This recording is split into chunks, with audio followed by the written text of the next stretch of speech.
co-host position, and then I'm running the stream from the JinxedSip account.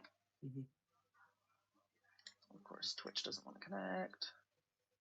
Status code 401. Shut up, Twitch. All right, we're not going on Twitch tonight. I don't care. I don't care. All right. Sippy broke it.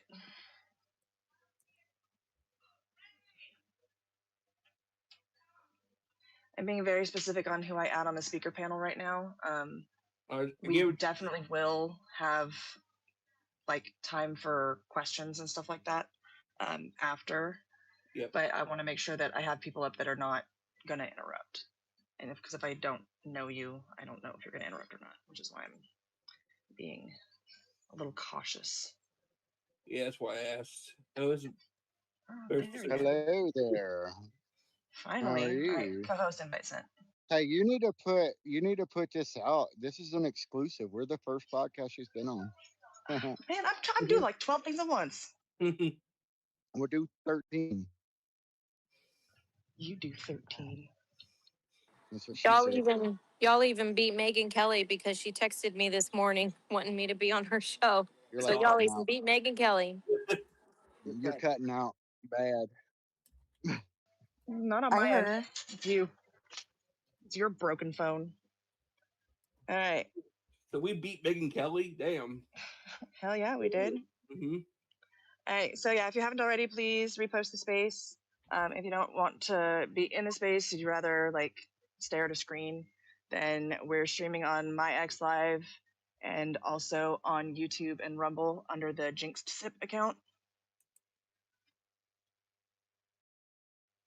But we're going to get things rolling in just a minute and give a chance for a few more people to show up as well.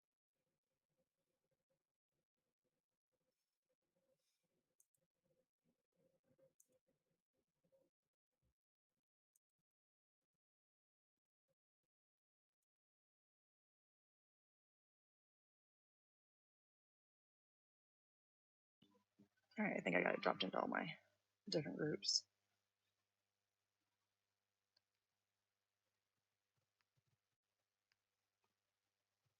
Am I still cutting out really bad?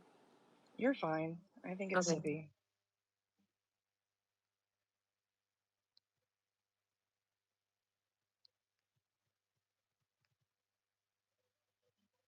Just getting my post out here with the space. And we're going to be talking about day one of testimony, both inside and outside the courthouse, because Sarah was inside, Sippy was outside. So we'll be able to get kind of a top-down view from both sides there.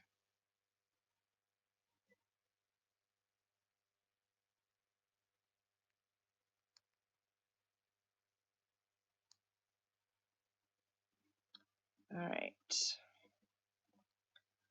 I'm ready to start whenever you guys are.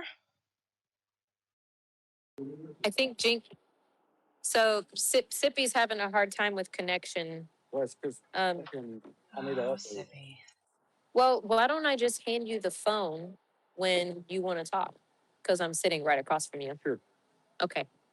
How about we do it that way? I'm sitting right across from Sip, so when he wants to talk, I'll just hand my phone to him. If I'm not cutting out and if y'all can hear me okay, then whenever he wants to talk, I'll just hand my phone to him.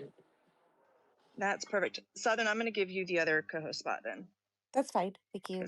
I know you can get shit done right.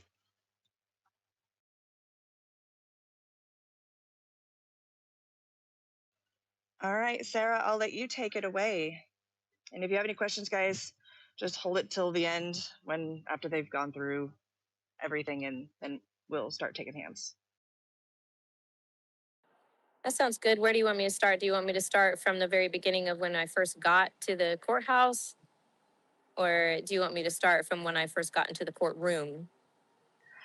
Let's go ahead and start from the beginning of the day. I think that'd be perfect. Okay. So just to give a rundown, and I've already kind of put this out on a post, but I've been arriving at the courthouse every day around 6 a.m. And the reason for that is because the judge's order states that there is a curfew from 11 p.m. to 6 a.m.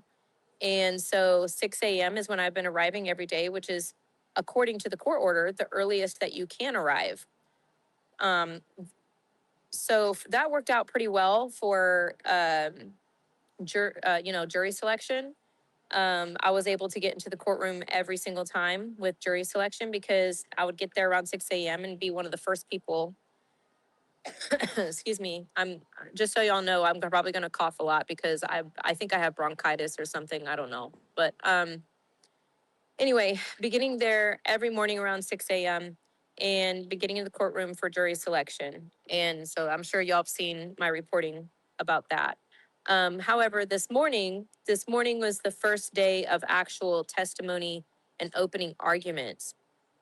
And when I got to the courthouse around 6 a.m., again, there was already about 30 people in front of the front entrance of the courthouse. They don't open the front doors until 7 a.m. So, I'm already kind of nervous because I'm like, okay, so I'm listening to some of these people talk, and some of them are bragging about being there at 5 a.m. and 5:30. And I'm like, well, that's kind of crazy because how are you allowed to do that? Because you're in violation of the judge's order. But at this point, I'm like, okay, well, hopefully I'll be able to get in. I don't know. So I'm standing in line, and around, we're standing there for a long time, and around 6:30, 6:40 a.m., a bunch of Carmelo Anthony supporters completely cut directly in front of me. And we know they do that on purpose, but they cut directly in front of me, and it was about, I would say, about 4 or 5 people. Um, and I had seen them before. They're podcasters from New York. They don't even live in Texas. But they are very well aware of who I am, and they've made themselves very clear that that I am lesser than them, and they won't even share a bathroom with me. So anyway, so they cut in line in front of me, and that was frustrating, but I still, maintained my composure because I know this sounds crazy and all, but I'm actually not a confrontational person. If you confront me, I have no problem confronting you back, but I'm not the type of person to just confront anybody and everybody. I'm more of a peacemaker, and if you throw something at me, I have no problem throwing it right back because I do have a mouth on me, but I'm not going to use it unless I absolutely have to. So I'm standing there and I'm like, okay, well, hopefully this works out for the best. I don't know what else to do because it doesn't matter what I say to these people. They're just going to, if I say anything, I'll just be painted as a racist again. So um, anyway, so we finally at 7 a.m., the doors open. A deputy comes to the door, lets a bunch of people in, and literally 2 people in front of me, he stops the line and shuts the door. The group of people that got into the courthouse are led upstairs to the courtroom and are given badges, and we're left downstairs. Now, at this point, I didn't know that. I just thought, okay, maybe they're just separating everybody by small groups because that is a good way to handle crowds. But when the deputy finally let another group of people in, and we go through security, and we go upstairs, I'm trying to get in line, and I'm told, oh, only 27 people are allowed to go into the courtroom itself. I'm like, okay, so what you're telling me is that a bunch of people who violated a judge's order and then cut in front of me in line are able now to go into the courtroom.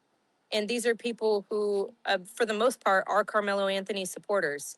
That's basically what happened. So a lot of people were very angry about this. At this point, I was so angry, I didn't keep my mouth shut. I told every deputy that came around, like, hey, just so you know, this is what's happening. These people are cutting. These people are arriving and violating a court order by, showing up earlier than everybody else in order to get access to the courtroom. I didn't keep my mouth shut anymore because I'm pissed.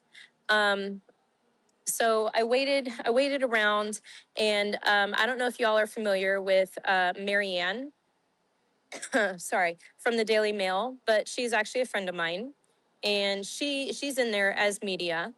and she was messaging me, and she's like, "Oh my gosh, you didn't get in?" And I was like, "No." She's like, "Okay, well, apparently the legacy media was approved to be able to not only have their electronics, but be able to, and I didn't know this until later, but they are also approved to be able to tweet out, put out, anything on social media, and have their cell phones and communicate with anybody they want." So I'm like, okay, so it would be okay for you to text me and update me on things that I ask you about.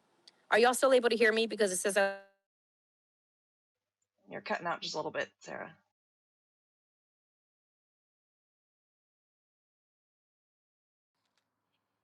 It was clear until you said, "Can you hear me?" Yeah, that's what I just told her. She's still cutting out. Nope, can't hear you at all. Can't hear you at all. She She's just down in the listener panel now. dropped a listener. Maybe that'll fix it. You just dropped. I sent her What? a new No, microphone. you dropped. She sent you a new invite. And if that doesn't work, then she just needs to back out of the space completely and come back in. Yeah, this Wi-Fi is stupid. I think we're like, yeah, I know. That's what it kept doing to me. The Wi-Fi keeps cutting out and then coming back and then cutting out and then coming back. It's fucking annoying. okay, can y'all hear me? Yep. Yep. Okay. The Wi-Fi here completely dropped out, so now I'm just going off.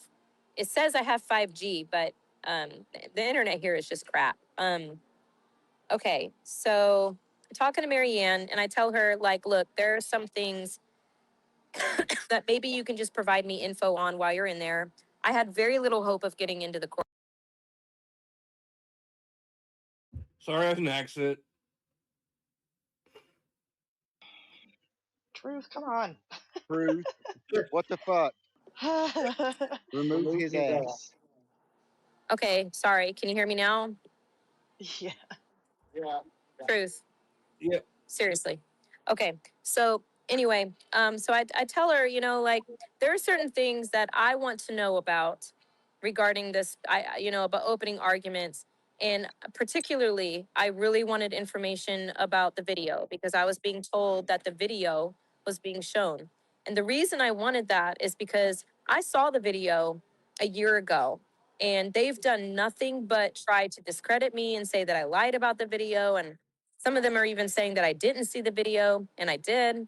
And, they're all saying that Karmelo was attacked by 4 people, and you can see it very clearly in the video. And he fell down and he crab walked backwards and all this crazy stuff, right? So I'm like, Marianne, like, I know that this may not be important to you, but please, like, tell me that they showed the video.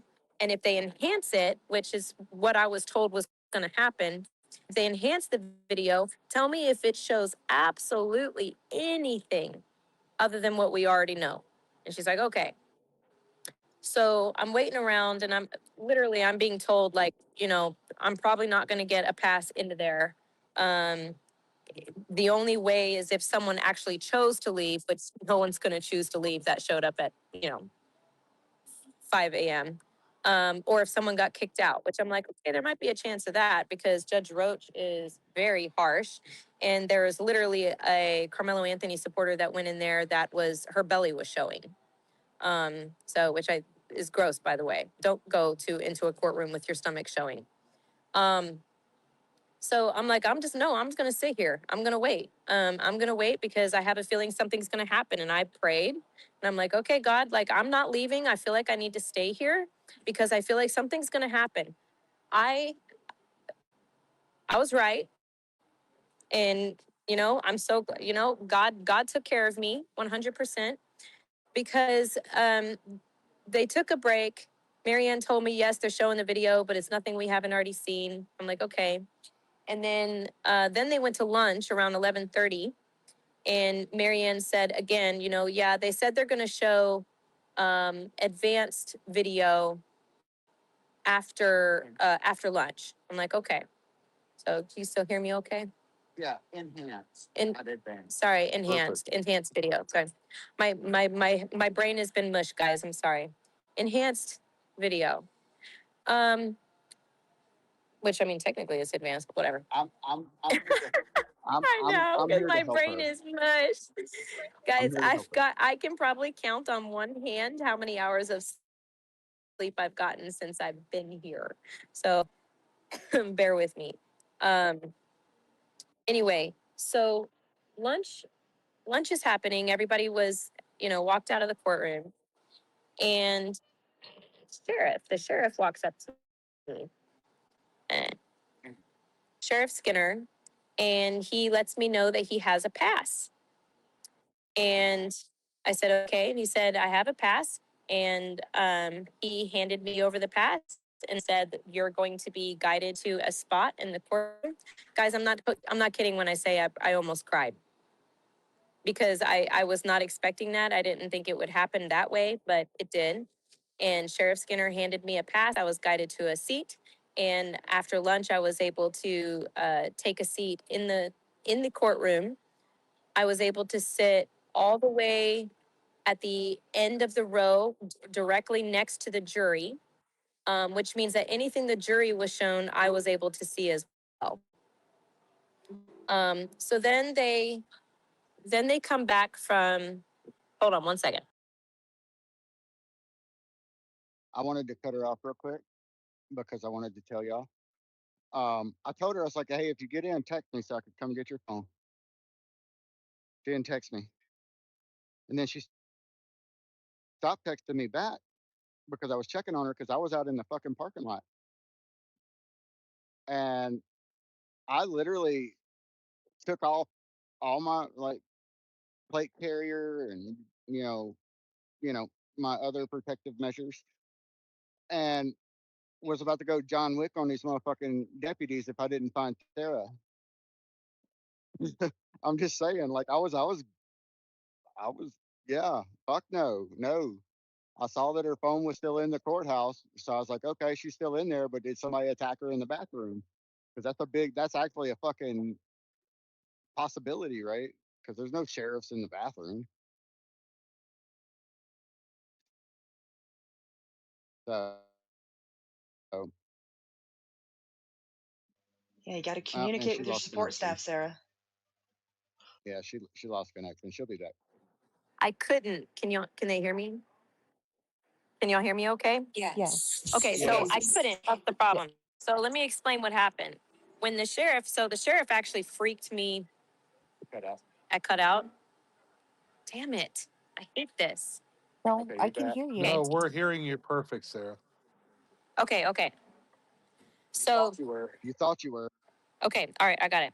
All right. So, I didn't have a choice. And it's not like I'm like, oh no, I can't communicate with Sippy, so I'm not going in the courtroom, right? No, let me. Oh, now we lost her. Now she's gone. Back down the listener panel. Sending you another Glasses, actually. invite. My glasses.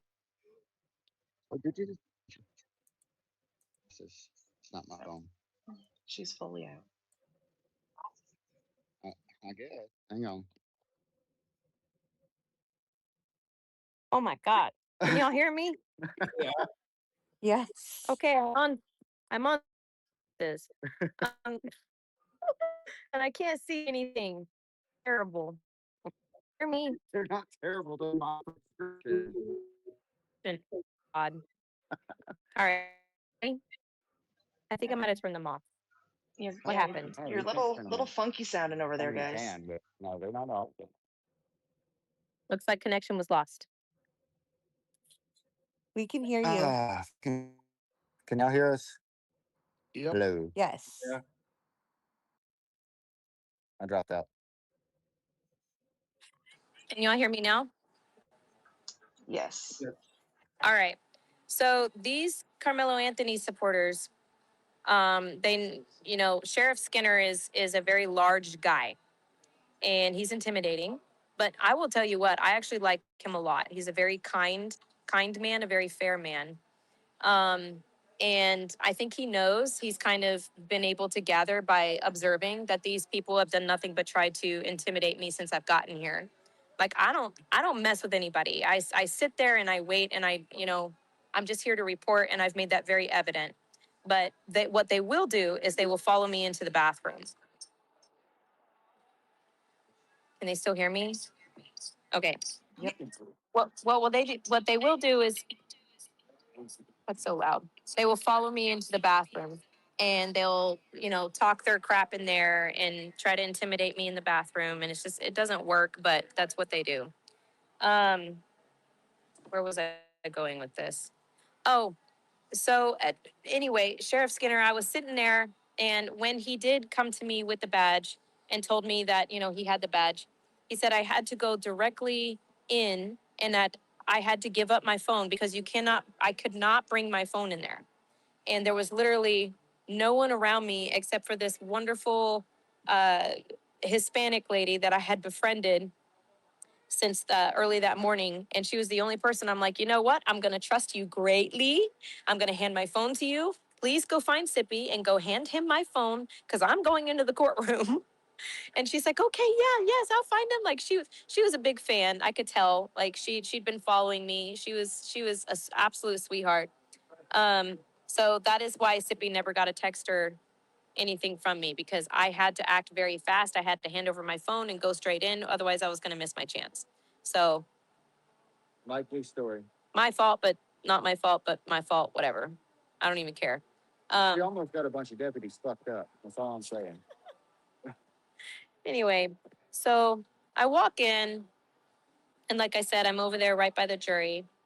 And I'm, they did show a few more minutes of advanced,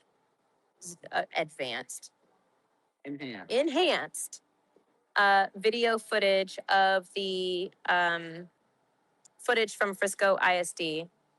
And they had their very first witness was a video expert, I guess is what you want to call him. That's what I have written down here. That's what they referred to him as, is their video expert. Where, now mind you, like I said before, this footage from Frisco ISD, you can't, it's from very far away. You can't really see much of what's going on. You see a bunch of figures walking around. You see the tent up in the left-hand corner, the memorial tent. You see a bunch of figures walking around, and then all of a sudden, everybody starts running because, there's like a burst of energy and everybody starts running. But you don't see what the burst of energy is. You can barely see anything underneath the tent. It's very dark. And that was the video. Like, if you have seen content creators get on this app and be like, oh, the video needs to be shown, this is what they're talking about. This is the video that they have, and it doesn't show anything. Like you can barely see anything. And I've been trying to tell people this for a year. But anyway, this video expert was able to enhance it, zoom in, and put what he called a spotlight over Karmelo.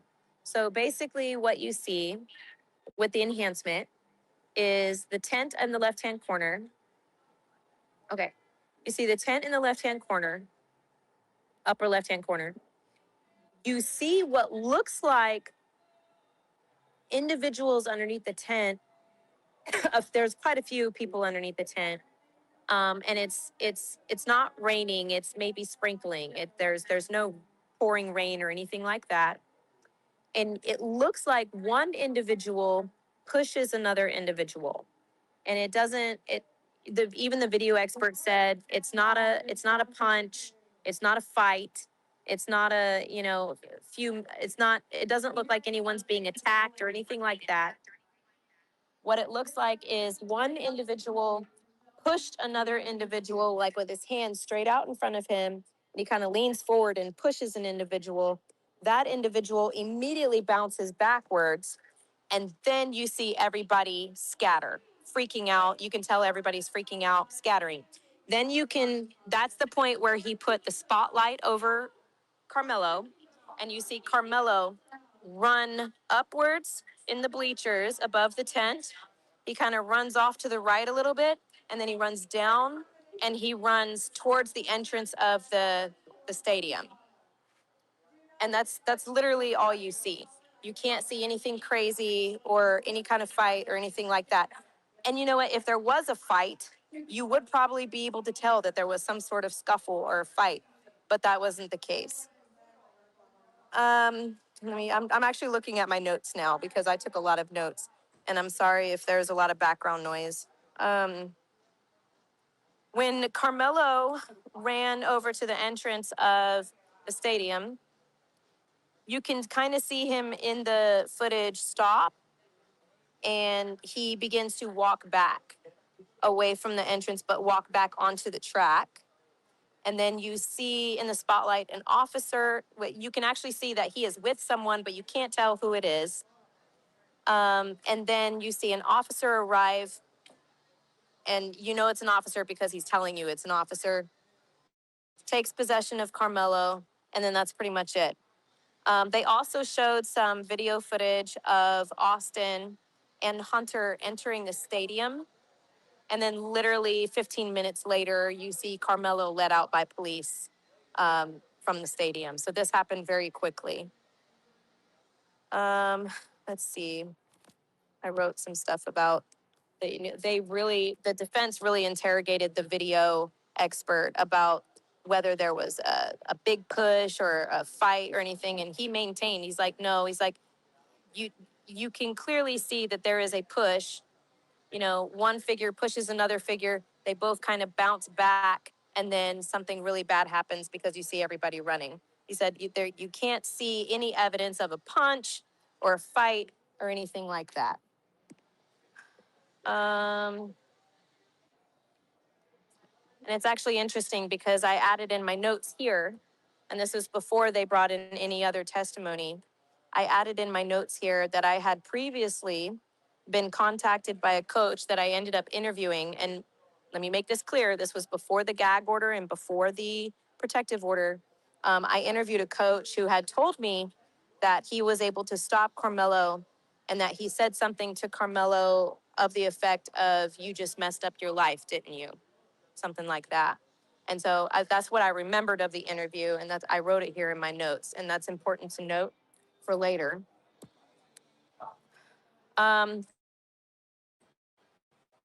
Next witness. Okay, do you want me to continue on? Are there any questions at this point? Because now I'm just going to keep going into my notes unless someone stops me. I think you should just keep going, and we'll take questions at the end, and we'll get Sippy's experience on the outside as well. And then, Okay, so if you've that's got fine. questions, keep them in your head. I know some people are requesting we're not bringing anybody else up until until we're ready for questions. All the people that are up on the speaker panel are regulars of both this space and the Everything and Nothing space. So we're limiting it to that right now. Okay. Okay. All right. So the next witness, and so we took a break. We were brought back in around 2:30. The next witness was someone by the name of Robert Stark, and he is the head. And just making this very clear as well, I am allowed to share this information. The only information I cannot share is any information about a minor, which I wouldn't share anyway. But no minors gave any kind of testimony today, so we're good.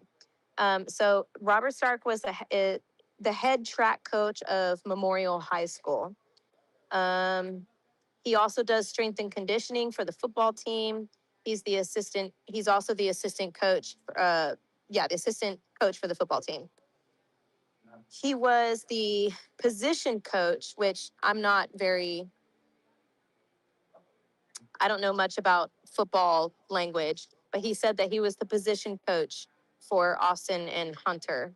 He said that he had known at that point, he had known Austin for a year, and he has now known Hunter for 2 years since Austin's been passed for a year. He testified that he was close to the Metcalfs. He did say that the track meet policy is that, quote, the tent marks your spot. And he said that the reason for that is because during track meets, you have about 40 kids per like 4 coaches. And so your spot, which is your tent, is designated because coaches have a hard time of keeping track of everyone. So the tent during a track meet is kind of like your bench. It is where you stay. It is where you hang out at. It is where your valuables are. It is where your snacks are. So they tend to keep teams with their prospective tents. He mentioned something, he mentioned proximity control, which means that he said that it was very important to them to keep a coach per tent at all times because the tents have snacks and backpacks, which he said, again, is standard practice, especially for Frisco ISD. He said specifically, Frisco ISD tents are meant for one team, again, because of valuables, snacks, and it's a big deal to keep everyone else away from your tent. He also said that it was for Frisco ISD that it was co-ed, so it is boys and girls. And he said it was not normal to go to someone else's tent uninvited. And let me see. He was asked about weapons and if Frisco ISD students were aware of, weapons policy. He said that the policy is that weapons are not allowed at all of any shape or size. So any student would 100% know that they were not supposed to bring a knife. Um, let's see. He said that most people would not assume that anybody would bring a knife or any kind of weapon to Frisco ISD track meet. It's just not. He said it's just not a normal thing. No one expected anyone to do that. He also said that students have to sign a code of conduct. He said when they sign that code of conduct, the weapons policy is included in the code of conduct. He also said that Austin and Hunter were what's called throwers. I'm going to have to dive into that deeper and on Google. I don't 100% know what a thrower is. But he I know said, what a thrower is. okay, can you tell people what a thrower is? Because I don't know. So generally, throwers are going to be. They don't do javelin in high school anymore, so it would be like your shot put and your discus would be your general throwers. It's basically the strong kids on the track team, pretty much. Okay, thank you. That's what Austin and Hunter, that's what they do. That's what Austin did. He said that April 2nd, 2025, Memorial was the host school for the track meet. So they were literally in charge of everything, which put an extra burden on the coaches. By the way, I want to make it clear just because of all the craziness that is surrounding this case, I want to make it clear that Coach Robert Stark is an African American man. I want to make that very clear. And he was very close with the Metcalf family. He also made that very clear. He knew that morning that he would be pulled into many different directions. He had specifically assigned his throwers to take leadership positions, AKA Austin and Hunter, with putting up the tent, moving equipment, and stuff like that. And he said that morning, that of April 2nd, 2025, that he had sent a text to Austin and Hunter in a group chat that said, I need you to step up and be a leader today.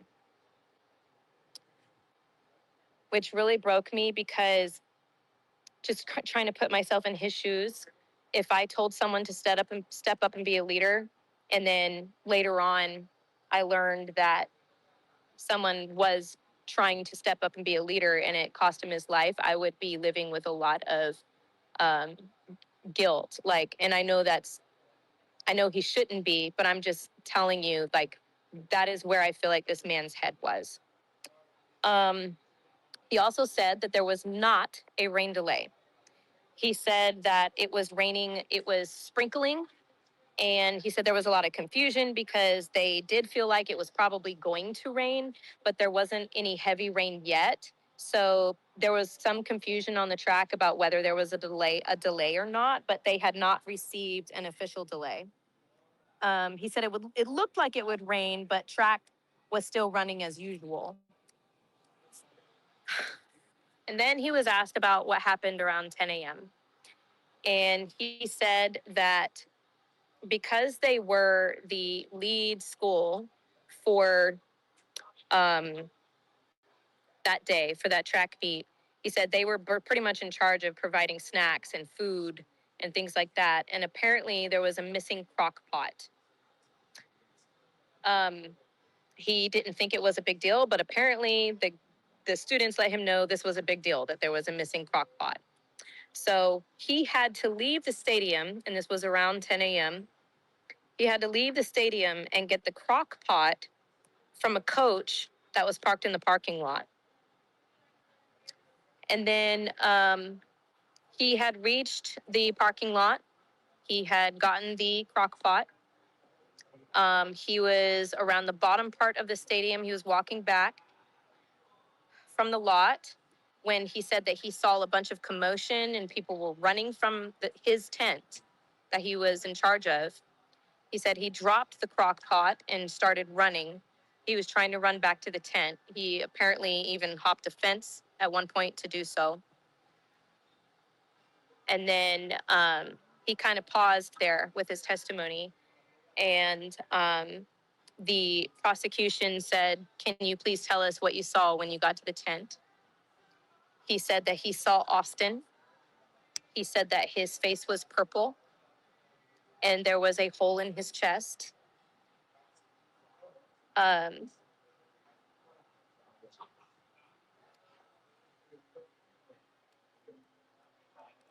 sorry, hold on. Yeah, go ahead and take a minute, Sarah. It's a lot.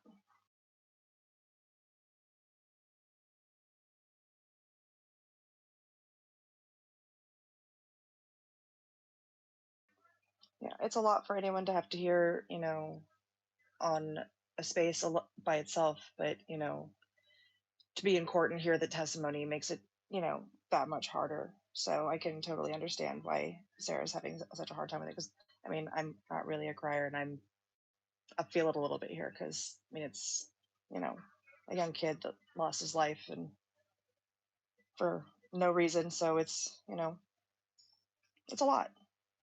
So yeah, you just take a minute, Sarah. You're a good girl. Everybody here, give Sarah a heart, please. Everybody listening, everybody downstairs. Yes. Hearts for Sarah. Hearts for Sarah.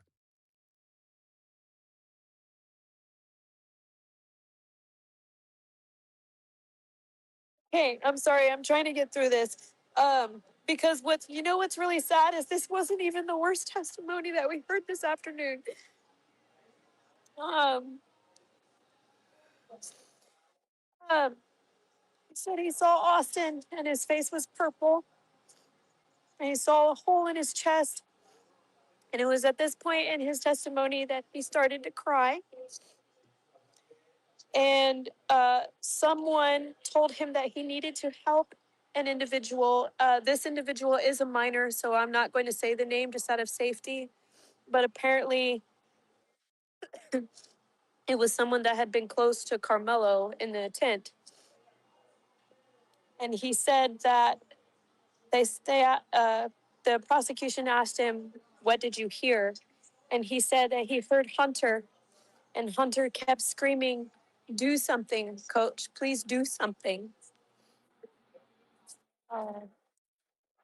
And apparently, it was right around that time, because this had just happened.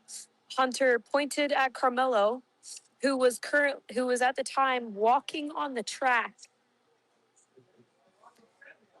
And then he walked up to Karmelo, who was walking on the track, and he asked Karmelo, "What did you do? What did you do?" He said at that time, Karmelo was walking calmly with his coaches, and he kept saying, "What did you do?"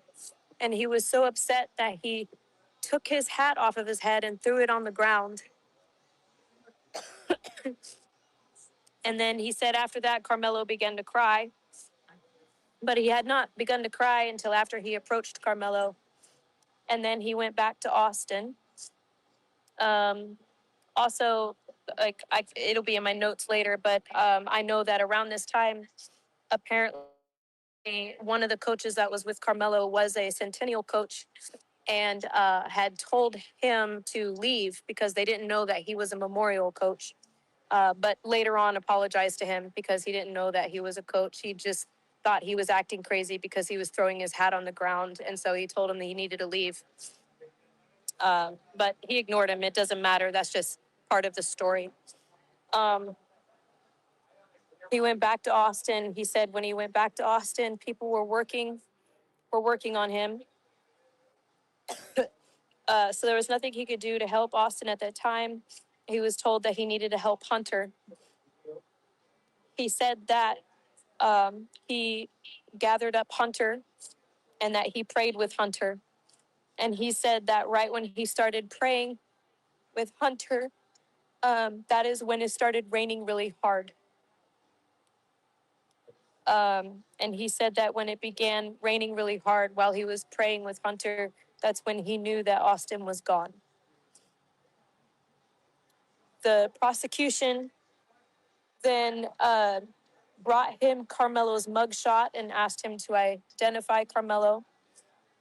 And they asked him if he had ever seen him before April 2nd. He said he had not.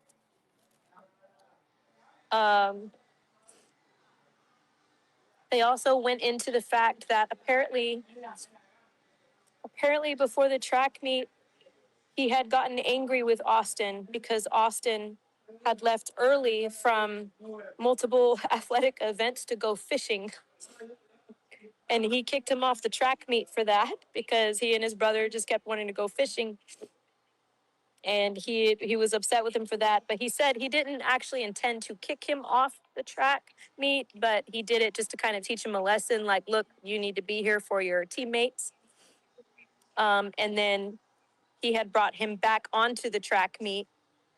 And April 2nd was one of the first days that he was actually back onto the track meet that day. And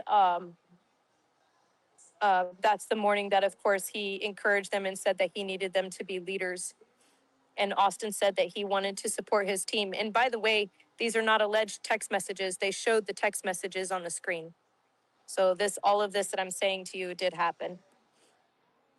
And that he was planning on bringing him back anyway. It was just to teach him a lesson, which apparently is a normal thing for coaches to kind of threaten to kick them off and make them think that they're kicked off in order to teach them a lesson. Then they bring them back, which they always intended to do in the first place. He explained all of this on the stand. And Austin's last text message to the coach was, "For sure, coach, I got you." And then you saw a text message after that on April 3rd. So at this point, Austin is already dead. And it was the next day. And you see a text message from the coach to Austin that said, "I love you, man. I'm sorry I didn't say it enough." And that was his last text message to Austin. That was the end of his testimony. He was cross-examined by the defense. It was reiterated that in track culture, people do not go under other people's tents. The coach's his policy is no one is supposed to sit under a tent if it is not yours. It is meant to control valuables like snacks and is also it's a co-ed tent. And so they're really trying to make sure that they can maintain control since it is boys and girls. 1 second. Okay, Sippy's cutting in. All right. So to explain that, that is 100%. You do not go under somebody else's tent. I mean, we've beat people's asses for coming under our tent. I'm just saying. I used to do track. I used to do a lot. I did football, track. Only thing I didn't do was baseball because I didn't like it. It was boring, right? But you absolutely do not go under somebody else's tent unless invited, and you better be known by a bunch of people and not hated by any of them. Because one of them doesn't like you and they ask you to leave, you better leave. That's just how it is. I mean, that's always how it is. Anyways, giving Sarah a little breather real quick. She's back. Okay. So the defense wanted to make it clear that Centennial, he asked, "Did you know?" Can y'all still hear me? Because it says my connection was lost. Yes. Okay. He asked him, "Did you know that Centennial did not have a tent that day?" He said, no, I did not know that Centennial did not have a tent that day, which for anyone listening, Carmelo was a high school student of Centennial in Frisco ISD, just so you know. And apparently Centennial did not have a tent that day. He also asked how much Austin weighed. And he said he was a football captain. He weighed about 195 pounds. Austin actually had specified multiple times that he wanted to gain weight, and they were trying to get him up to 220, and it was a struggle. But he could have reached maybe over 200. Oh, and this is when it came back that apparently the coach of Centennial High School came back and apologized to the coach for telling him to leave. It came up when the defense was cross-examining him. And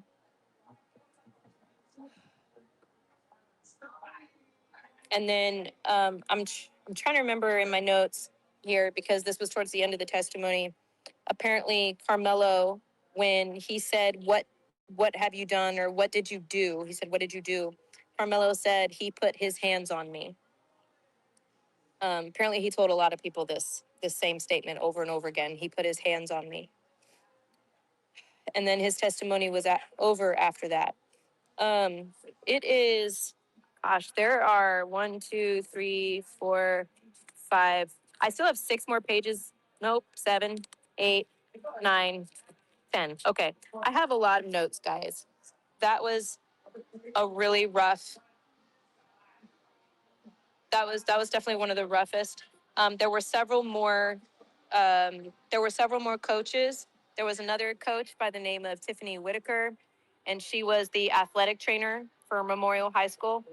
And so she came up and she collaborated. Please know that I'm gonna write up an entire report about all of this later, and I'm going to include every detail I can remember and that I wrote down about what these coaches said. So please be on the lookout for that. There was another track head coach, Coach Hooper. He was the next witness they brought up with Heritage High School. But what I really feel like I want to talk about to end this, this is how I'm going to end what I'm going to talk about. And I'm not even going to share all the details in this because I'm going to start freaking crying again, and I don't want to. Then the fourth witness that I heard of as far as coaches was coach for Liberty High School, and his name's Joshua Redmond. He's an Army veteran. He was deployed 3 times. He was blown up 3 times. He's led men and he's lost men. He gave his full background when he took the stand. He is 6'4" and 240 pounds, so this is a big guy. Yeah, he was when he walked into the courtroom, everyone was like, "Holy crap!" He was huge, but nothing but muscle and just yeah. So he was in the Army for a long time, and he deployed twice to Iraq and once to Afghanistan. And on April 2nd, he was the throwing coach. One more. Yeah, he was the throwing coach. And again, he's the coach for Liberty High School.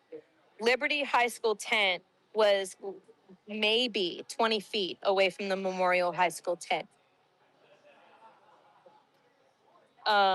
And Liberty High School had 2 tents, one for the boys and one for the girls. He said that it was not raining heavily, that it was just a light drizzle, and that he was close to the tent. He said he did not hear anything. He didn't hear a fight. He didn't hear anybody screaming at each other, anything like that.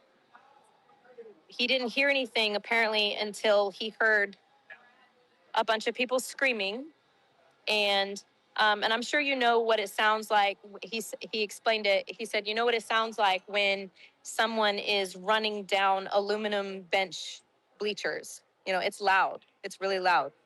And he said that's what he heard. He said he heard kids running down the aluminum bench bleachers. People were screaming. And then he said that Austin, who had just been stabbed, had walked his way down the bleachers and had put his back up against the fence which was right down, which separated the track from the bleachers. He had put his back up against the fence. He said then at that point he started to fall to the ground. He said as he fell to the ground, Hunter was trying to hold him, and that Hunter was yelling that Austin had just been stabbed. He said that the instinct had kind of kicked in. He'd been trained for things like this, and that he took off his coat and turned it inside out and began to put pressure on the wound. He said he had to shove Hunter to the side because Hunter was trying to hold him.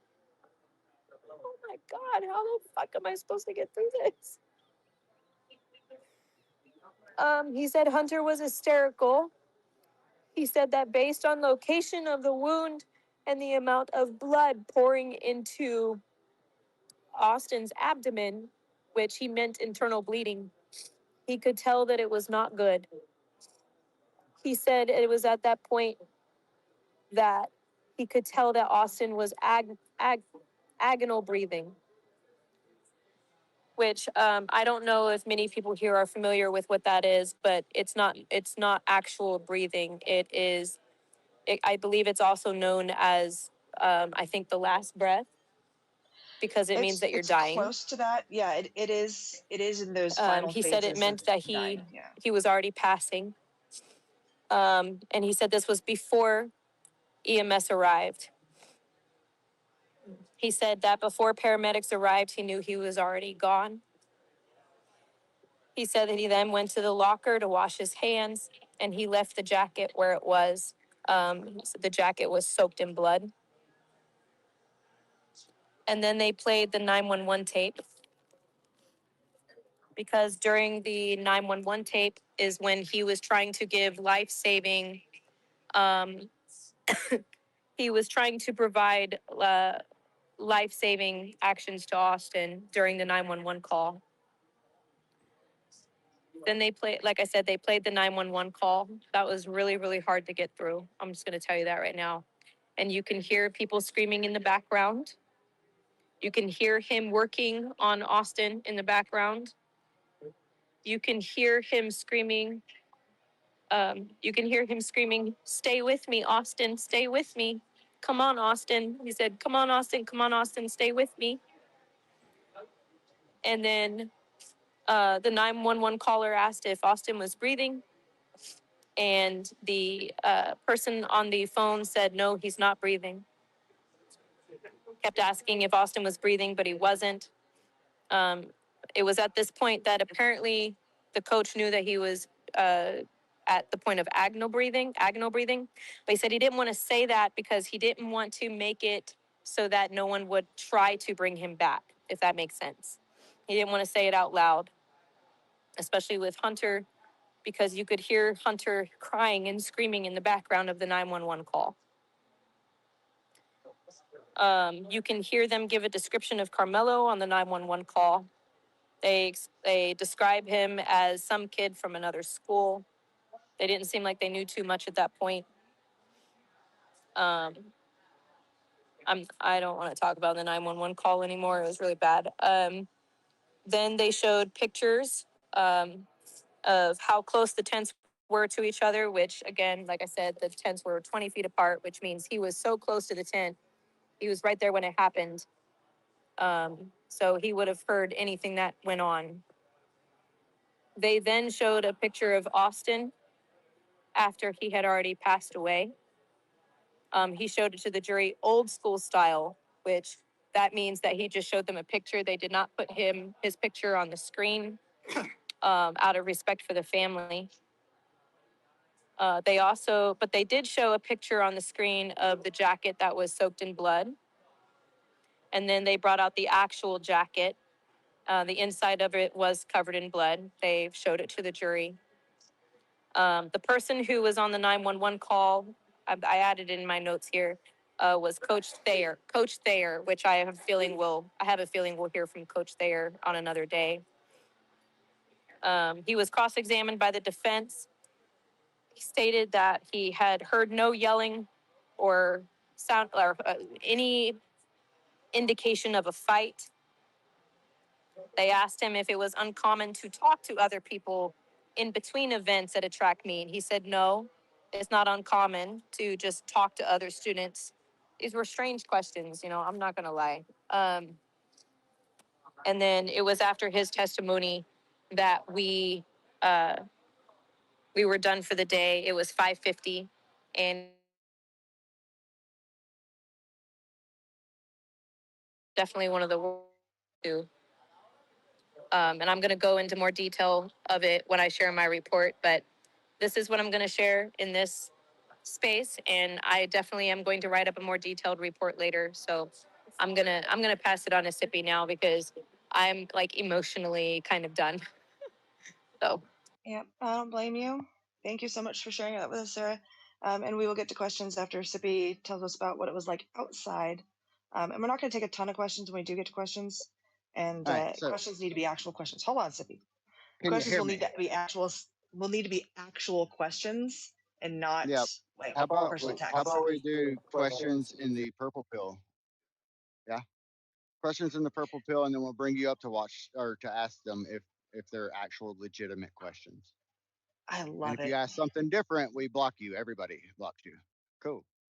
Sound like a plan? Sound like a plan. All right, cool. Um, so outside. I don't know if y'all are aware how me and Sarah are doing this, but basically I stay in there with Sarah. And this isn't really like our logistics. It kind of is our logistics, but it has nothing to do with the security or anything. Um, so basically I stay inside with Sarah until she goes into the courtroom. When she goes into the courtroom, she hands me her phone, or she's supposed to text me if I'm not there so I can come get her phone. Somebody missed that one. But anyways, so a lot of times I'm not actually getting outside until about 8:20, 8:30 because I'm letting her, keep doing her thing on social media until she goes in. And then every break I come back in and give her her phone again so she can uh, update people, quick updates. So that's kind of how we're doing it. So there are some lulls where I'm not actually posting, and that's probably because I'm inside letting her use her phone. Uh, you know, I'm the phone master. I'm just saying. Uh, I got jokes and shit. This one is not going to be as serious nor as sad as as what Sarah just did. So I'm having to follow that up somehow. hang on, should I take questions or should I wait till you're done speaking? Or did anyone have questions? I don't. Yeah, that's I've what only we're. seen one so far. Hang on, I'm gonna Okay. mute and tell her so it's not like doubled.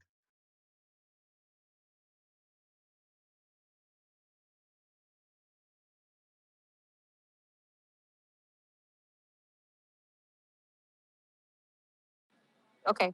I've been given the rundown. Okay. All right, who? Where was I? Okay, so yeah, any of the times that I'm in a lull and I'm not posting is because I'm probably inside with Sarah, letting her use her phone. So that's why you'll have like a 30-minute fucking like nothing from me. Uh, I'm trying to keep everybody up to date. So what we've got is pretty much every day since we've been going there. There's been a group of Carmelo supporters. Y'all have seen them. They were a little bit bigger crowd today. Um, but so I would say at least half, if not more, are actual Black Panthers, like wearing Black Panther gear. Um, yeah, like shirts and shit. You can actually see that in some of my videos, like when that guy was recording me while I was recording them, and he told me to look at his shirt and make sure they see the shirt, and he believes everything that they believe on the shirt. Um, that is, if y'all can hear that in the background, they're doing some like stupid ass fucking music trivia. Anyways, so that shirt was a Black Panther shirt. If you zoom in on the top of it, it says Black Panthers on it. Um, so, but for the most, if as long as you're not dealing with the actual Black Panthers, the rest of them are, they're kind of chilling. They apparently think every white person is racist, especially any white person that would happen to hang out with Sarah. Oh my God, she's translucent, right? translucent leprechaun. What happened? Oh, she didn't slap me, so I'm good. Uh, Well, opportunity lost. yeah. So It'll still anyway, happen. It's yeah, okay. that's what she keeps saying. She ain't gonna do it. I've been too good to her. If anything, she'll slap Jinx if she ever meets Jinx for me. Anyways, so yeah, as long as you're not dealing with the actual Black Panthers, and even some of them are, I mean, they'll talk to you once you be like, bro, I'm not fucking racist. Like, I don't know why you think every white person is racist. It's ridiculous. Um, but that's the main group that's been there, right? They've been there every fucking day. And then today there were some biker gang kind of guys that joined them, and they had their vest on and their vest said enforcers. I haven't looked up the biker gang yet to see what exactly that biker gang is, but I would have to assume, if I were to assume, I guess, they're probably associated with the Black Panthers in some way, shape, or form because they had the same vibe as the Black Panthers. Now, some of them are armed. The guy with the shirt that told me to look at his shirt, he had a plate carrier on the whole time. Like even under that shirt, there was a plate carrier. It's easy to spot if you know what you're looking for, right? I'm assuming you can still hear me because Sarah turned down her Yep. phone, so I don't Yes. know. Okay. Yeah, I was using her phone as a reference to make sure y'all could still hear me. All right. Anyways, so but even that guy, I mean, he's just trying to intimidate. As you can see in my video, he starts walking towards me, recording me as I'm recording the protesters, which I would think he would want me to record the protesters. Um, but as I'm recording the protesters, he starts recording me and starts walking towards me. And the way you deal with a bully is you face him head on, right? So I just walk straight towards him. You can see that in the footage. I walk straight towards them. I'm like, "What's up?" You know, like I literally said that in the video, because nobody's gonna intimidate me. I'm just saying, I am I am well protected when I'm there. That's how we're gonna put that. So either way it goes, that's that. And then today was a little bit crazier because there was a planned rally that Jake Lang crashed. He was not the planner of the rally. No matter what he says, he did not plan that rally. We knew about the rally, and it was not Jake Lang's rally, right? But he showed up on a technicality because he's not supposed to be within 200 foot of the courthouse. Um, but we assumed that meant the actual court property, and no, the sheriffs took it as the courthouse, like the actual courthouse, so he could stand at the edge of the parking lot, which is what he did. And then he started yelling a bunch of racist shit. If y'all go look at my videos, you can hear it. Um, and then obviously the other side started hurling racist shit back at him. Uh, like that video that you see where the guy is saying the only good cracker is a dead cracker. Um, that is he is actually talking directly to Jake Lang. Um, now I'm not really excusing that, but that's some context that was kind of missed in the video, and I wanted to put that out there. Because I'm trying to do it like non-opinion. I'm just putting out the facts. Y'all make your own fucking opinions, your own decisions. I don't care. Um, my my whole goal is to just show y'all what's going on around the courthouse.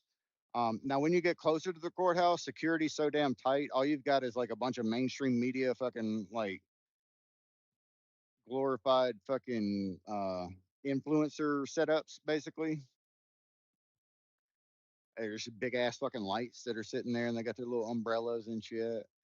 Um, so when you get closer to the courthouse, there's a shit ton of cops. I mean, there's quite a few cops with the ARs with chambered in 9 mil. I only know they're chambered in 9 mil because of the size of their magazines. I mean, it's not like they showed me their 9 mil, right?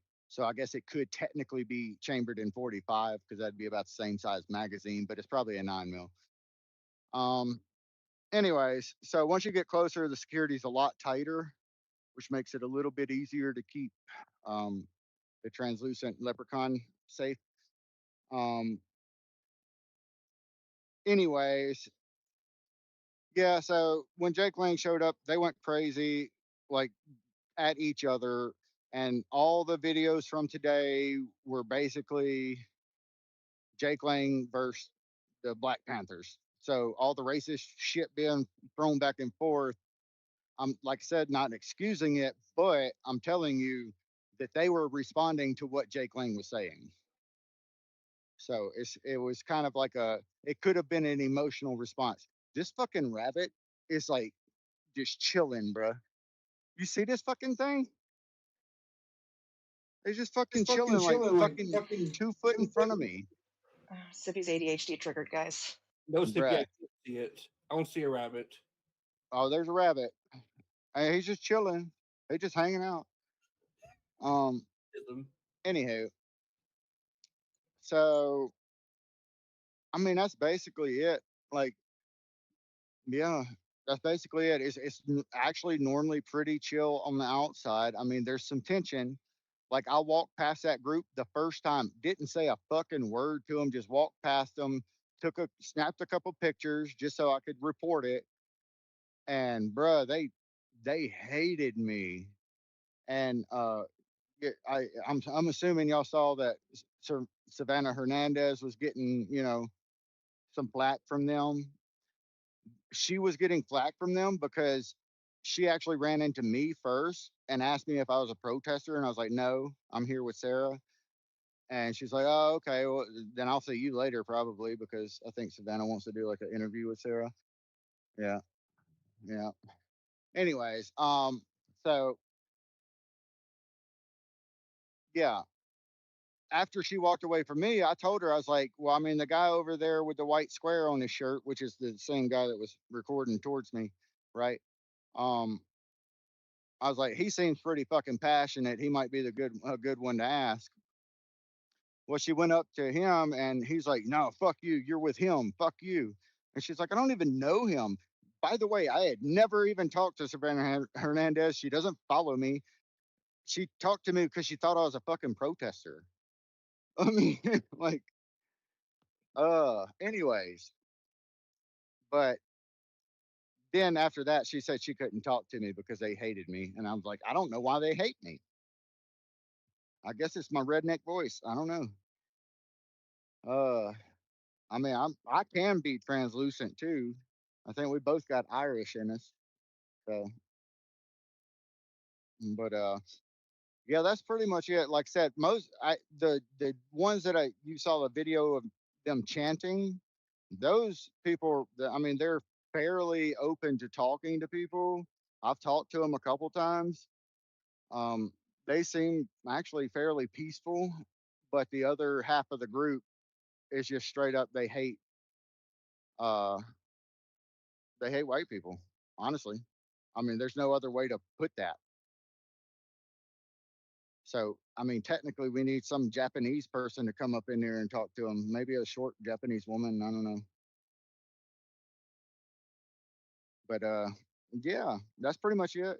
Um, yeah. But just so you know, Sarah is safe. That's all I got to say. As long as I'm here, she's safe. So I'm gonna end on that Awesome. note. I guess we can do questions now. If Yeah, anybody's so got any. I'm just gonna call out a couple names, and if I call out your name, if you'll go ahead and just request, I'm going based on your name and not your handle. Um, LTL Media, go ahead and request. The Iron Law, go ahead and request. Let's see. Rebel Without a Reason, go ahead and request. I'm gonna start with those three.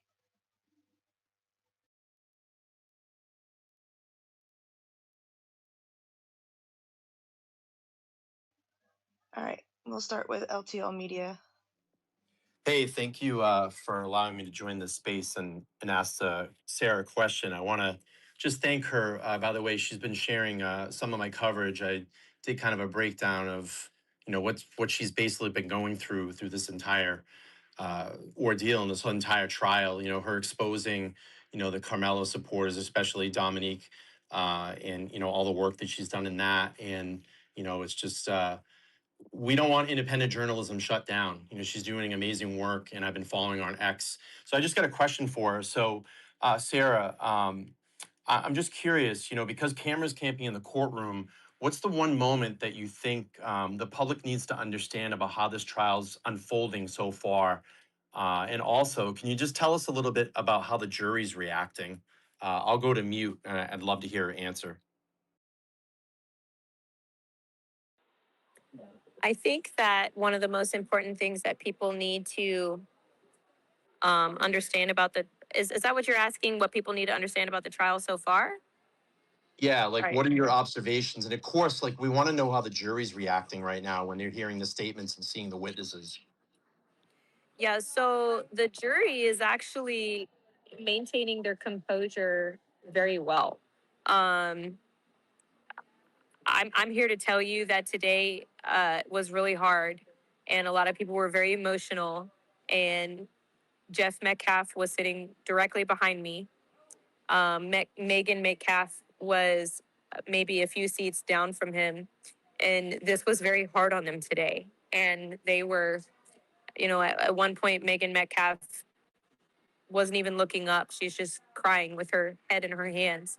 And everyone's crying. Okay, like the testimony today was very difficult to listen to. Um, but I will say that the jury, um, from what I've been able to observe, seems very intelligent. And they have definitely maintained their composure. You honestly can't see either they were given very specific and explicit instructions, or they're just making sure that people don't know how to read their faces. But they are definitely maintaining their composure. They're not really showing much reaction to much. And they're just but you can also tell that they are definitely listening and paying attention to all the exhibits that are being shown to them. So, does that answer your question? Yeah, absolutely. Because I think it's always important in especially trials, especially like closed off trials like this, which I think is absolute bullshit. We should always have access to trials and see what goes on to keep transparency. But I think it always helps to, and I get it, it's only day one of testimony, and jurors are going to start as the trial floats the next 2 weeks here, you'll see more of their personalities start coming out. And I hope that you get, the opportunity just to tell us a little bit more about that, maybe in like a week or Hang on one something. second. Sarah got Can you disconnected. Oh, One yeah. second. Sorry about Can that. you hear me? I did. I got I got disconnected. I'm sorry. So I didn't really hear anything you just said. Yes. In a brief, I'll just say it again. So yeah, I mean, I understand it's day one of testimony. I think jurors, from what I've seen and observed when I've been in court, court proceedings, and you probably have as well. They're very tight on the first day, but as trials kind of go on, they're more of their personalities start coming out. They might start interacting during breaks. But I'd love to hear, what you start seeing in about a week from now, and just give us some reactions. Just something to look forward to. And I appreciate your time, and thanks for taking my question. Yeah, absolutely. Can I also just add something? Because I feel like you also had said something that you had also said that what did I think was something important that people needed to understand or know about what the proceedings are so far. Yeah, Um, 100%. yeah. So, like I said, what I said about the jury, they're definitely maintaining their composure, and that's actually good. That's what they're supposed to be doing. So they're doing their job.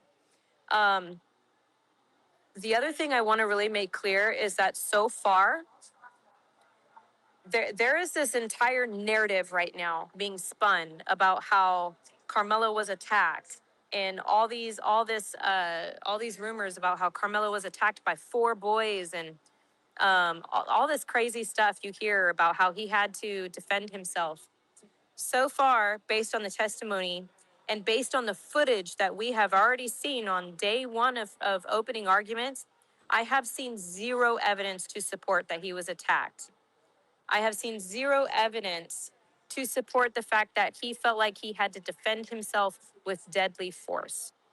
I just wanted to make that 100% clear because it is disgusting to me that for the past year, they have tried to spun a narrative that Karmelo was attacked by multiple people when there is absolute zero evidence to support that. It is a rumor that was started by a few and took off and has been spread by thousands. And we've got to be combating the rumors with the truth and the facts. And now is the time because now, we're at, you know, ground zero. We're at the trial and we're already in a day 4 and we're already into opening arguments and have already seen footage and nothing, absolutely nothing supports that. So I think that is really important for people to understand and know at this point. I'm glad that you cleared that up because that was a big point that I hit on my recap show tonight. And there was a lot of mainstream media that put out, TMZ had an article out just a Oh, I few saw hours it. ago and I said, saw it. yeah, they fought Yeah. for 4 minutes. How do you know That that? is Like, you absolute. can't So see. Yeah. they twisted that. So I was in the courtroom when they said that what they actually said was that 4 minutes was the complete duration of time that Carmelo and Austin were under the tent at the same time. They took that and spun it into they were fighting that entire time. And that is an absolute falsehood. It is absolute BS. And that should tell you 100% exactly how TMZ and these other left-leaning mainstream media people spin things, because that is absolutely not what was ever said in that courtroom today. Yeah, it says here, it says, I'm looking at it. So Carmelo Anthony murder trial, this is their post from 3 hours ago. Carmelo Anthony murder trial, prosecutors say he fought Austin Metcalf for 4 minutes. And then That's if you go to the, disgusting. yeah, if you That go to was the never. article, it I says, saw it. yeah, fought victim for 4 minutes before stabbing. That's bullshit. That was, yeah, that was never said. 100%. That is an absolute. That is an outright lie. That was never stated in the courtroom. Awesome. Thanks for clearing it up. And thank you for taking the time to speak with me. I really appreciate it. You're doing amazing work and keep up the great job. Please be safe down there. I know you're in Thank good you. hands. Be safe. All right, thank you. Go ahead, the Iron Law.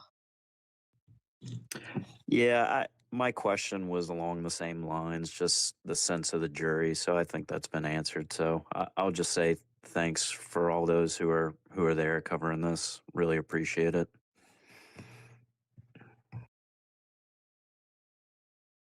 All right, going through questions again.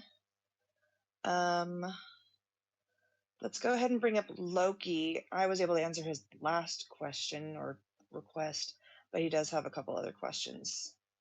So I think he already had a request open, or yeah, there we go. All right, go ahead, Loki. Hey guys, hey Sarah, great job on today and this whole week and throughout the whole case. I've been running around in spaces the last few days, just battling retards that have just been sowing false information and all types of nonsense.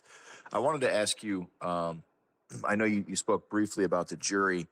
Did you notice any type of interaction between them? I've attended a few different trials in federal court, and you kind of get a sense of jurors that are, you know, piecing things together or sharing like laughs. Um, any note taking amongst them that you noticed? Anything that you could give us insight on? Nope. So that is actually something that I noticed almost right off the bat, is that none of them were really. I think they were given very specific, explicit instructions from Judge Roach, because and before we left today, Judge Roach said, do not speak about this case between each other. Do not even talk to your spouse. I know that this is going to be hard, like as far as, you know, people are probably going to be approaching you and wanting to talk to you about this, or maybe they saw something on the news and they just want to talk about it. You cannot participate in that. And they seem to be taking that very seriously. I did not see them speak amongst each other at all. They seemed to have assigned seating. So every time they came into the courtroom, they sat in the exact same spot every time. They did not talk to each other. They were very professional and they were very attentive. And but no, they did not speak with each other at all. Because I was watching them very closely, actually. Because I'm fascinated by trial, by any, you know, crime and, you know, trials and things like that. This is just because I'm a nerd. So I pay attention to everything happening inside the courtroom, and they were acting like the perfect jury. So no, they were not communicating with each other I'm glad to hear that. in the courtroom, from what I observed. I'm glad to hear that. As far as the video, there was reports earlier. I was in a few different spaces where the video showed.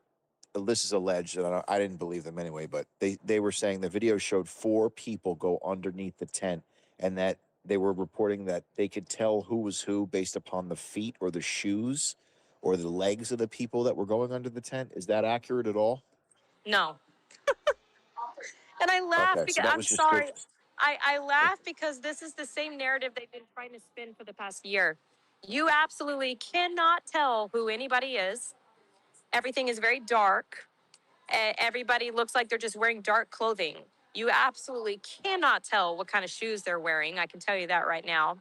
Um, the tent already has multiple people underneath it. Um, there are people moving all around, side to side. There's no, I can promise you right now that the reason they keep saying that 4 people came under the tent and you could tell what they're wearing and all this is because this narrative has been spun that he was attacked by 4 boys. And I can tell you who started that narrative and who started that rumor from the very beginning.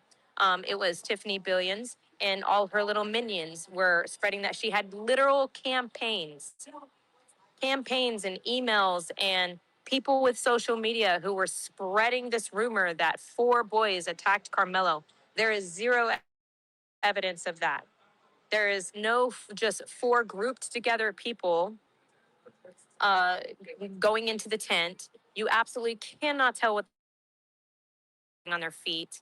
That's literally the only thing you can really see is the fact that at one point it looks like one individual pushed another individual.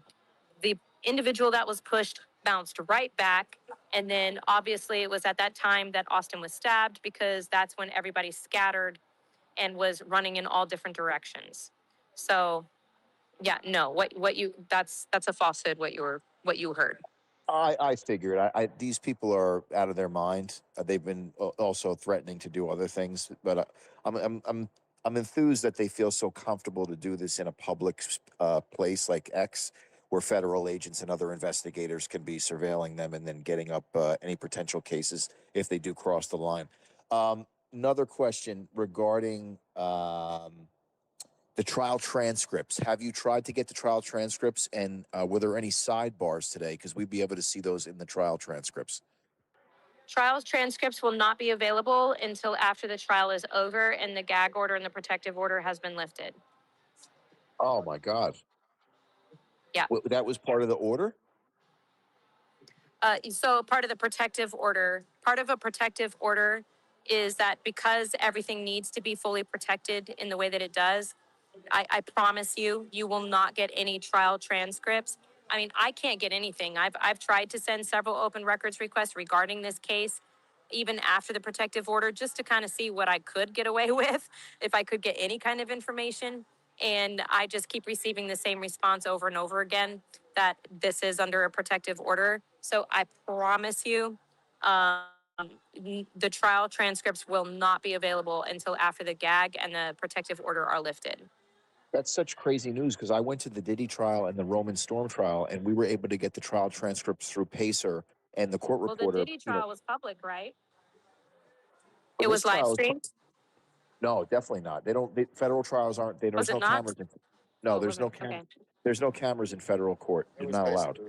Same So situation. Oh, same situation. Okay. yeah, it was the same. There was a gag order. Like people were getting thrown out. They wouldn't even allow them to come back into the court to watch the rest of the trial because they were naming 50 Cent's baby's mother as one of the women in the freak off. So, Wow. Okay. yeah, that's how crazy it was. So, but we were still able to get the transcripts at the end of every day. You just contact the court reporter, and then the court reporter you pay. It was like $400 to $500 per day, but you were able Well, to hey, get access. just in case I'm wrong, Steven Stoller is who is the court clerk in charge of basically this entire trial. Like any questions at all, you basically would go to him. He's actually very transparent. I actually talked to him today directly. He's been at the courthouse every day that I've been there. So if you would like, I can ask him. I have a feeling he's going to say the same thing I just told you, just because of all the minors that are involved in this case. But I can absolutely ask him for you, and I can directly message you what he says when I ask him tomorrow. That'd be awesome. Yeah, I can do that. Other than that, You can also email him. I can send you his email address. He actually is pretty responsive. But if he doesn't respond to you, within the next 24 hours, I can definitely ask him at the courthouse tomorrow. yeah, this is very surprising. I mean, because every trial is supposed to be public. Like that's the whole nature of our system, and I so know. you But know, I don't this one is, understand. as you understand, this one has been kept very much under wraps. So yeah, Right. but I can certainly ask him. Yeah. Thank you, and just keep up the good work. Get some rest, and let's get ready to go back into. Oh, one more question: these people that are protesting outside and like milling about, is law enforcement doing anything? I mean, I'm watching them on the videos. Literally, it looks like incite imminent lawless action, violating Brandenburg v. Ohio and crossing the threshold to not having So protected speech. yeah, honestly, I mean, the videos you saw from today, they were responding to. I mean, I think that only good cracker is a dead cracker. If I'm not mistaken, I'd have to go back and look at my actual raw video. But that was in response to Jake Lang starting to chant, "Kill Carmelo Anthony." But So Snippy, there was another guy who said, and I watched the video. If I see you uh anywhere else, I'm gonna wrap you in that flag and light you on fire.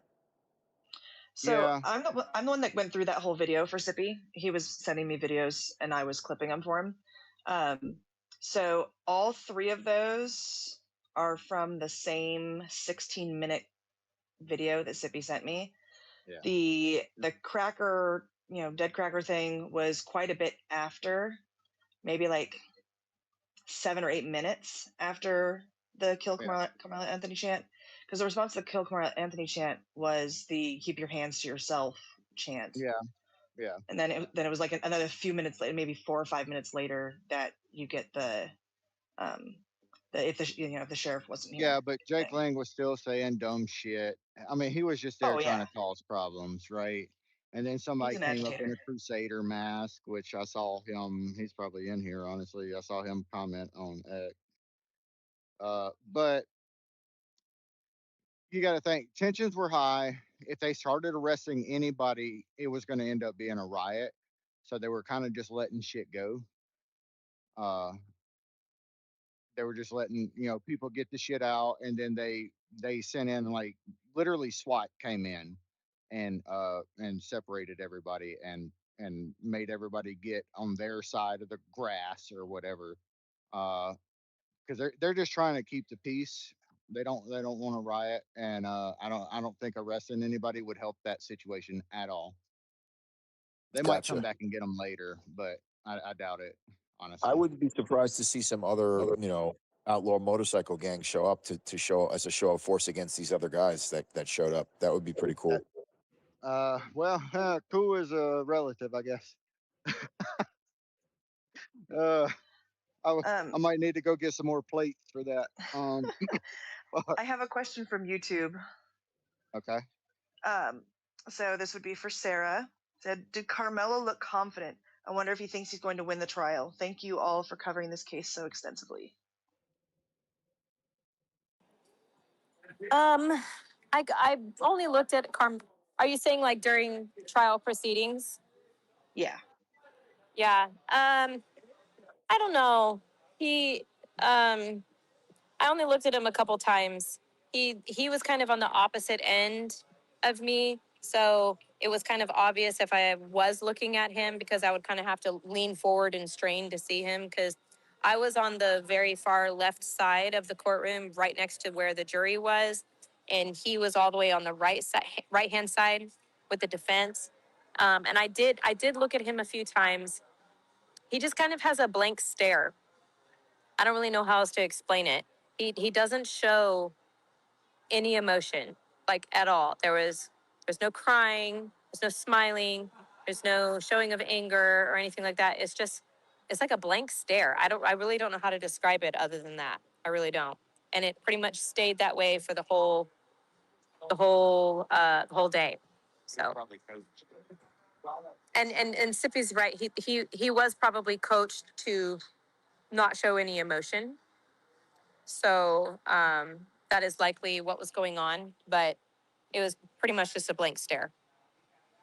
I read about the infantilization of him as well. Can you speak more to that?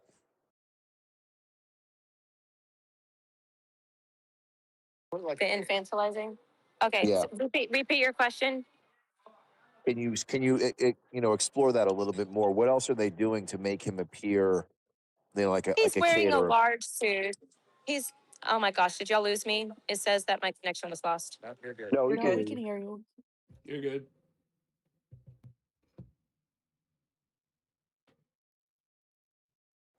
Now we can't hear you. Nope. Yep, they lost. Yep, yep, yep, yep. Want to talk through my glasses? No, I have a question she's gonna too. reconnect. She's gonna reconnect. But I do know that he's wearing a suit that's too large for him. I know that. Well, he got a haircut, right?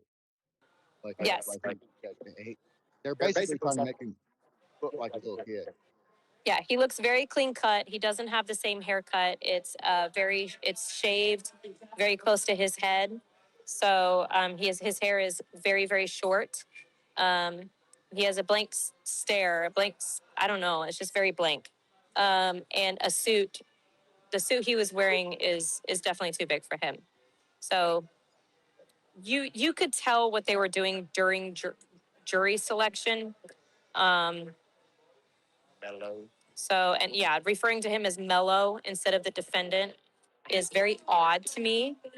I just think that's weird. I don't think that should have been allowed because you're not supposed to be swaying the jury pool in any way. You're not even they're not even supposed to know about the case, anything. They're not supposed to know anything. They're only supposed to answer the questions that are asked of them.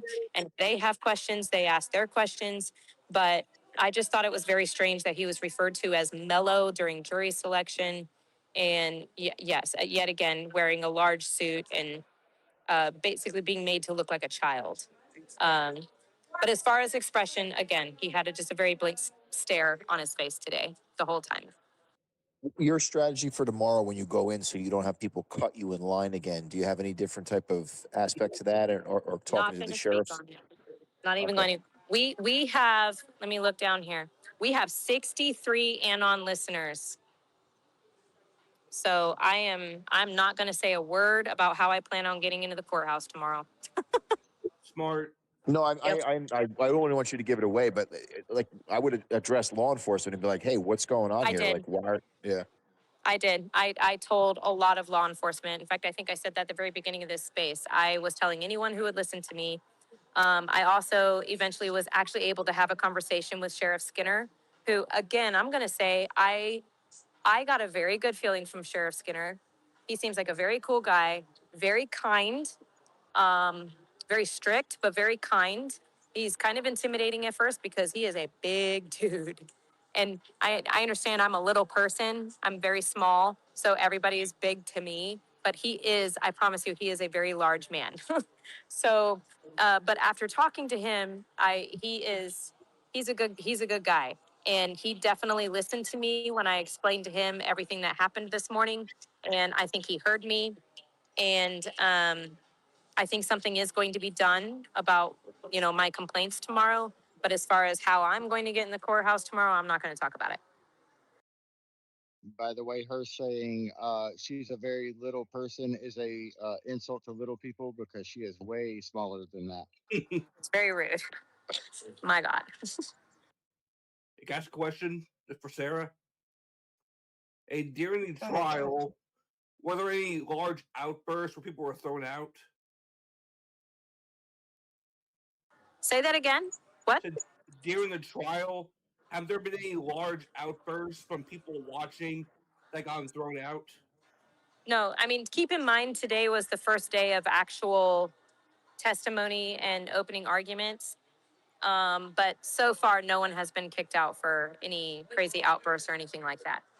Although I do think that certain people should have been kicked out just for what they were wearing. But no crazy outbursts.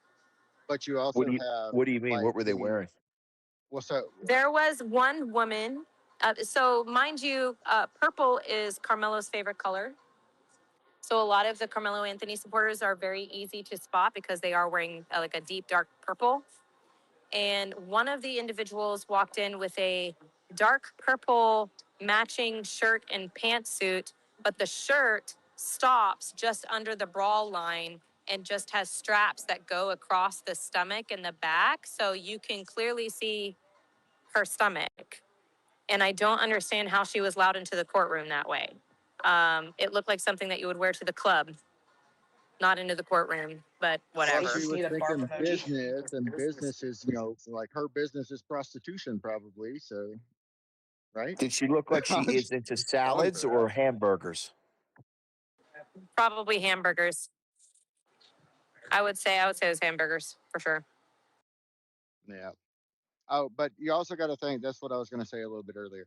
You also got to think every other day. This is literally the first day. Not only is the day of uh, oral arguments or the first day of oral argument. This is the first day that the judge is in the same room as the public. He hasn't been in the same room as the public during jury selection. It was just a live stream to the public. That's all it was. So keep that in mind. That's very true. Sarah, one of the questions asked if Hunter was there. You don't have to answer this one. If Hunter was there, Yes. no, I did not see him there today. I have been told that he is likely not going to be there unless he's testifying. He shouldn't have to be there unless he needs to be. That's all I'm going to say. Um, just from listening to that 911 call, this is traumatizing. It's never going to be anything that he's going to live with this for the rest of his life. With what happened that day. And so he doesn't have to be there. I know that he is likely going to be called in to testify. But other than that, no, I actually doubt he's going to be there at all. But no, he was not there today. I have a YouTube question. Do we know what Austin's favorite color was? I think it's brown. That's a weird question. No? I More think people people want are to know. just looking to Guys, support in the same way. Solidarity. yeah, Yeah. the idea to Wait, share ask the colors. question. What did you say? What Austin's favorite color was? Oh, I'm Yes. sorry. Yes. I thought you said what Austin's hair color was. I was like, that's the most bizarre Oh. question I've ever heard. No. What are you talking about? Favorite color. Oh, favorite color. I don't, but I can find out pretty quickly. I think that would be great. Yeah. Um, however, let me make something very clear. We don't need to lower ourselves to these people's standards. They're pushing the limit by doing what they're doing by wearing purple in the courtroom. And by that, what I mean is the amended order that was put out by the judge said that no activist or display of clothing should be worn to show any kind of support for either side. Like you can go and look at the amended order if you want. Like he did not want anyone to wear clothing that clearly showed, that basically he didn't want activists in the courtroom. Basically, just to put it short, okay? And I understand that. Dress professionally, dress in business, and just come there to support whoever it is you're going to support. But come there and respect the proceedings, and respect the jury, respect the judge, respect the trial process. And these people showing up in all their purple, like purple from head to toe, honestly, in my opinion, is disrespectful to the court because they're pushing the limit as far as what they can get away with. So I can absolutely find out for you what Austin's favorite color was, but I don't encourage anyone to show up to the courthouse decked out in his favorite color because we don't need to look like these people. And I hate to say it that way, but we don't. We don't need to lower ourselves to their standards because their standards are But who are these people? these people, the Carmelo Anthony I'm just fucking with supporters you. who I'm are just fucking with acting you. like absolute idiots. Yeah, you know what I mean. He Um, was he was joking. I know. I'm just saying, like, we don't need to lower ourselves to how they behave. We don't. We're better than that. That's what I'm gonna Sarah, say. what legacy news media is there? I don't. So it's actually listed. If you go to my X account, go to my profile, and just put into the little magnifying glass, the little search bar, put amended order. Just type in amended order. It will bring you the very first post should be the amended order put out by Judge Roach, and it will list the media. I know that the Dallas Morning News is one of them. Daily Mail, Marianne with Daily Mail is there. Um, who else? The AP, unfortunately. It's in the Um, pill now, can't, Sarah, I too. can't freaking stand. Anyway, but yes, if you go, you could actually probably put it up in the purple pill or up in the nest there. But It's it there is now. it is listed on, yeah, it's listed on the amended report. I'm surprised we're not going to see. Well, I think we are going to see more because you're getting a lot of attention, from Megan Kelly as well as Benny and a couple of other big names. I think that we are going to see more kind of shuffle in as this continues to move forward, and this is going to become more and more of a spectacle.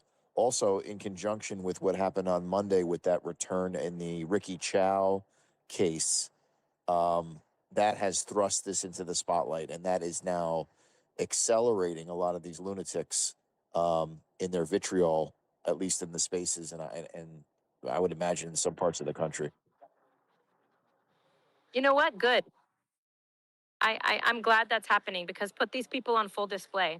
I also truly hope, I truly hope that this provides an example of exactly why we independent media when it comes to media that is being chosen to represent any trial.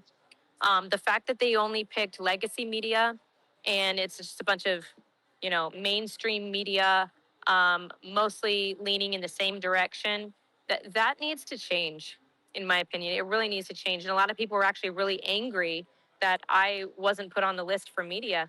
I'm angry that independent journalists were not put on the media list, period. um, we are really redefining what the news is, and more people are coming to independent journalists for the facts and for the truth and for detailed reporting. I cannot tell you how many times I have shared my reports on the Carmelo Anthony trial since day one, and people have told me, thank you. We have not been able to find detail like this in years. We have not been able to find detail like this from the mainstream media. And thank you. It felt like I was right there witnessing what was actually happening. That's what good journalism needs to be again. Because at one point it was this way, and that's what it needs to be again. So I really hope that this helps. I don't know. I hope, I don't know if it's actually going to happen, but I really do hope that this helps in the future people push a little bit more for independent media to actually be approved as media in the courtrooms. Yeah, I would Alrighty. agree with you. I think that we are the news here on X specifically, just because it's the anti censorship aspect of it, and it is important what you're doing. And I hope that you do continue and you flourish because of this, and it inspires others to do the same thing. I haven't watched TV in years, and I think all these the media is just a propaganda apparatus for the government. So I think that we need to get away from it and have citizen journalists like yourself to be able to flush these things out, and we could talk about it in spaces. I agree. You know, what's funny is I actually had someone today ask me if someone were to offer you a job as, you know, as a reporter, journalist or a reporter with a publisher, working for an actual publisher, like some of these guys that are up here in, you know, in the courtroom, would you take it? And I said, no, almost immediately. Actually, immediately, I would, She said no, by the because way. I'm not, yeah, nope. You Yeah, don't okay. need I, to. I keep cutting out. But You could raise funds here and do everything right here. You don't. What do you need their control for? Do everything you're on your own. That's the exactly, inspiration. You can't be exactly. controlled. That's why they hate me. But yeah, you're right. All right, I'm going to close this out here because we've definitely kept Sarah much longer than we originally discussed. Hey, So I want to Jinx, one say, second. 1 second. what do you want? I want, oh, she's going to feel like a bitch after this. Wait for it. I want to end it with a prayer. Would Damn it, anybody like Sippy. to lead us in prayer? Huh? Huh? I suck at prayer. I really do. I'd be happy to if you'd like. I'm just like, yo, dog, what up? And that just, most people don't feel that. Go ahead, Iron. Thank you, Iron. Yeah, you're welcome, guys. Everybody, just close your eyes for a moment and just think about everybody that's involved here. Um, the the families that have been affected by this trial, the stress that it's put on people, perhaps unnecessarily. And dear God, I just ask that you watch over all of the people, keep them all safe. Sarah Fields, Sippy Cup, all of our friends, the family, be with them, continue to be with them as they, I'm sure, have stressful days and weeks and years ahead of them to move on with their life with you right by their side. We know you're there with us. Uh, please pray for peace. Help Sarah get some rest and Sippy get some rest. Thanks for their work. And thanks for all of the people in this space that came in to listen tonight. Thank you to all the people who have put in time, effort, and energy. I know Loans put a lot of time in Southern. Jinx and Sippy, you guys have all put so much into this trial and covering it so that we actually have the truth and the facts. So God, we continue to pray to put this purpose on the minds of all the people that are here. And I pray these things in Jesus' name. Amen. Amen. Thank you, Iron. Beautiful. Beautiful. All right. So once again, thank you again, Sarah, for being here. I'm And I just sure want to we'll talk remind about. everybody that Jinx was complaining about prayer. I'm just saying. I was not. Stop. No, she wasn't. No, she wasn't. It was the blue hair. I love my blue hair. Haters gonna hate. Okay, so we'll touch base and maybe we can set up another one of these after the next round of testimony. Probably not tomorrow. I won't be around tomorrow in time to do it. But maybe this weekend, maybe on Sunday, we can do a recap during our Sunday space stream. And just kind of keep the information going out there in the way that, people absorb best, because not everybody absorbs it by reading. But you can support Sarah in her work by subscribing to her on X.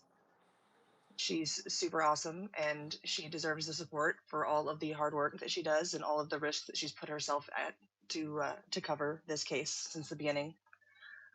So, yeah, show her some love. Make sure you follow the speaker panel if you haven't already, and we will for sure be back with JinxedSip on Sunday at 8 Central, just like today. And because we're live every Wednesday and Sunday. And we will be posting stuff as we have it with Sippy and Sarah being boots on the ground. So thank you, everybody. Have a great rest of your week, and we'll see you soon.